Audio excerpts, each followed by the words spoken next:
Hi, this is Mrs. Kidman, and in this video, we're going to be discussing how we can use the law of sines to find the missing sides and angles of triangles. Now, in the past, we've been using trig functions to find those missing sides or angles of these triangles here. We've used sine, cosine, and tangent, and those are fantastic, except for they were limiting us to the fact that we could only use them with right triangles. Right?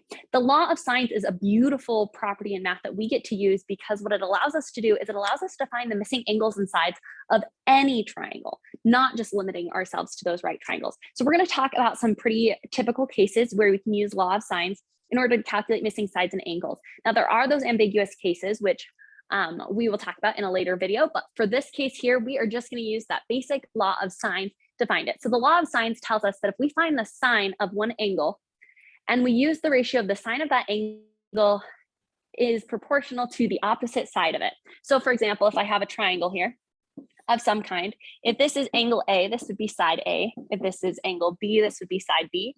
And angle C, this would be side C. So notice how those letters are opposite each other.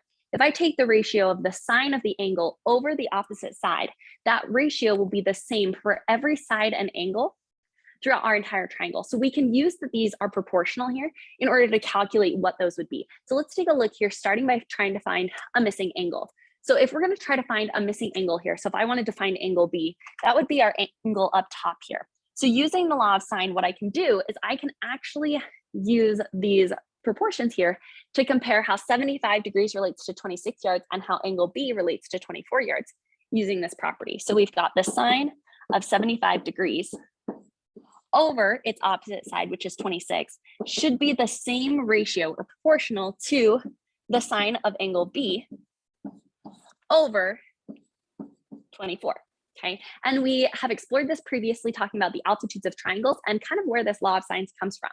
But knowing this idea here, we can calculate for B by using the properties that we know. So we can cross multiply here, and we end up getting 26 times the sine of B is equal to 24 times the sine of 75 degrees. Now we know that the sine of 75 degrees is just a number and we've got our 24 here, but we're trying to solve for B. So what we need to do is get everything else around it away so we can divide by 26 on both sides here. And we end up finding out that the sine of angle B is going to be equal to 24 times the sine of 75 degrees over 26. Now we want just B, not the sine of B. So to get rid of the sine of B, we have to use the inverse function of sine, which is inverse sine. So what that would mean is I would need to use my inverse sine on both sides to kind of get rid of that sine function there. So ultimately, if I wanted to figure out what angle B is going to be the inverse sine of 24 times the sine of 75 degrees divided by 26. Now, the beautiful thing is we can use our graphing calculators here to calculate this. Make sure that your calculator is in degree mode before you go to calculate this. So double check that really fast. But then we can go through and type the inverse sine of 24 times the sine of 75, all divided by 26 there. And as we go to calculate that, you can do that either all at once, or you can figure out what the part on the inside is and then find the inverse sine of that. But regardless, what we end up getting as we divide all of that is we end up getting that B is going to be about 63 degrees. Now, it's pretty fantastic that we can figure that out. And then we know that this is 63 degrees. And if you take a look at that angle, that is approximately what that is. So you can see how we can go through this process here using our inverse sine and using that law of sines in order to calculate these missing angles. Now, we could proceed to do that for angle A if we would like. However, because we are missing the opposite side, we want to use our other properties here. So if I wanted to solve this whole triangle and figure out what the angle of angle A is here, what I could do is I could say that I know the sum of the angles inside adds up to 180. So 180 minus our 63 minus our 75 will tell us what angle A is. So angle A ends up equaling 180 minus 63 minus 75, or 42 degrees. Now that we know what that is, we could actually use this same law of sines in order to find what side BC is, right? We would plug it in a little bit differently, but that's what we would do. So if we wanted to continue on, we could. Instead, we're going to do this by looking at another example here. So if I was trying to find a missing side, so say I was trying to figure out how long this side BC is, what we can do is we can use that same law of sines. Now, as we look at this example here, I want you to notice something. We know angle A here, and we know the side opposite.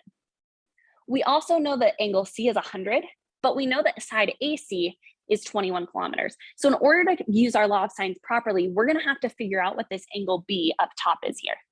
So to figure that out, we can use the idea that they add up to 180. So we can do 180 minus our 100 minus our 46. And we find out that this angle is 34 degrees.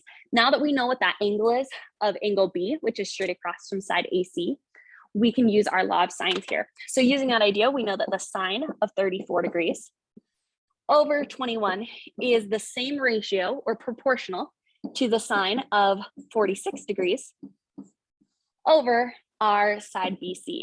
Then all we need to do is solve for BC. So again, just like we did before, we can use our cross multiplying in order to get them out of our fractions. So 21 times the sine of 46 degrees is going to be equal to side BC times the sine of 34 degrees. Okay, then we want to solve for our BC here. So I want to get rid of this sine of 34, so I can divide by the sine of 34 degrees on both sides. Divide by the sine of 34 on this side as well. And you can see that we end up getting that BC is equal to 21 times the sine of 46 degrees divided by the sine of 34 degrees. Now, again, we can use our calculators here in order to calculate that. So 21 times the sine of 46 degrees divided by the sine of 34 degrees ends up telling me that side BC here is going to be about 27 kilometers. Now you'll notice that I'm rounding these here to whole numbers. You can round them to something else if you would like, but this is how we can do that. So the cool thing is, whether we start here with the new problem or we start with this one, we can always use that law of sines to find a missing side or a missing angle. If you have any questions, don't hesitate to reach out, but go through and go ahead and practice finding these different things here using our law of sines. It's a fantastic resource that we have, and I would highly encourage you to use it anytime you're trying to find a missing side or angle and it's not a right triangle. So our typical trig functions do not work. Otherwise, let me know if you have any questions. Thanks.